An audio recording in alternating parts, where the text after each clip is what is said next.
పట్టణంలోని ముత్తింశెట్టిపాళెంలో semi Christmas వేడుకలను ఆదివారం రాత్రి ఘనంగా నిర్వహించారు.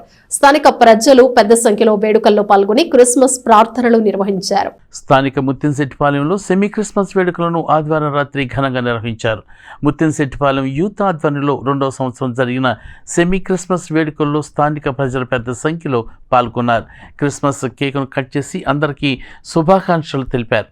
ఈ సందర్భంగా పలువురు చిన్నారులు యువత సాంస్కృతిక ప్రదర్శనలో ఉత్సాహంగా పాల్గొన్నారు.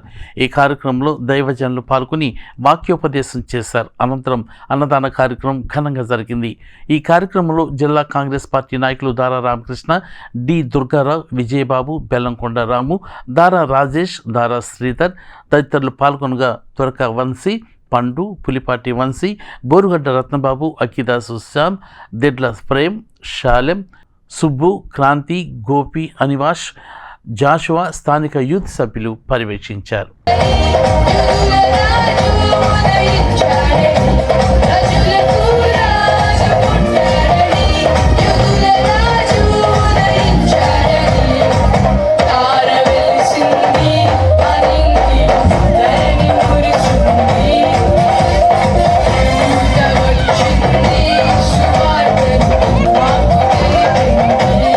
హిందూ, ముస్లిం, క్రిస్టియన్ భేదాభిప్రాయాలు అనేవి రాకుండా అందరితో కలిసి మనందరం ఉన్న ఒక పేటలో ఒక కమ్యూనిటీ క్రిస్మస్ చేసుకోవడం అనేది, క్రైస్తవ ఆరాధన అనేది త్యాగానికి చిహ్నం.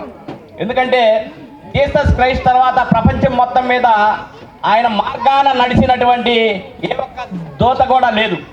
కానీ జీసస్ క్రైస్ట్ మార్గాన్ని ప్రపంచవ్యాప్తంగా ఆయన తర్వాత ప్రపంచవ్యాప్తంగా తీసుకెళ్లిన ఏకైక వ్యక్తి మదర్ తెరీసా. ఎందుకంటే ఆయన ప్రేమే మార్గం, సేవే దైవం అని చెప్పి చూపించి ఆయన చేతులతోటి సేవ చేయండి, పూజించే పెదవుల కన్నా సేవించే చేతల మిన్నా అని చెప్పని ఆయన చూపించిన మార్గంలో ప్రపంచం మొత్తం మీద ఆమె ఎన్నో అనాథ శరణాలయాలు, ఎన్నో చర్చీలు, ఎన్నో అనాథ శరణాలయాలు, ఎన్నో విద్యాలయాలు నెలకొల్పి భారతదేశంలో కూడా విద్యావంతులను చేసి ఘనత క్రైస్తవత్వానికి ఉంది. ఒక పద్ధతి కానీ ఒక క్రమశిక్షణ కానీ ప్రతి ఒక్కరికి కూడా విద్యా నైపుణ్యాలు తీసుకొచ్చింది, భారతదేశంలోకి ఇంట్రడ్యూస్ చేసింది క్రైస్తవత్వం ద్వారా.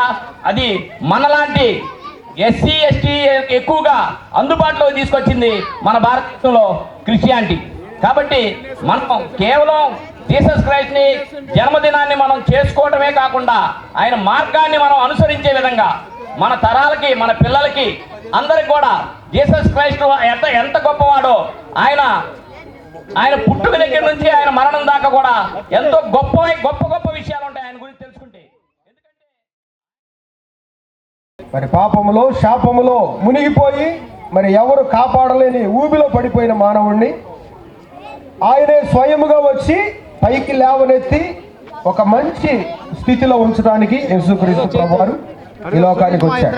ఆయన అందుకొరకు మనిషి కొరకు తన ప్రాణాన్ని కూడా ఇవ్వటానికి ఇష్టపడ్డాడు. యాగమైపోయాడు. అందుకని ప్రతి ఒక్కరు కూడా ఆయన త్యాగమును గుర్తెరిగి ఆయన బాటలో నడిస్తే వారి జీవితాలు, వారి కుటుంబాలు నిత్యము సంతోషమై ఉంటాయి. అలాగ అందరం కూడా జీవించి ఆయన బాటలో నడుద్దాం. అట్టి కృపను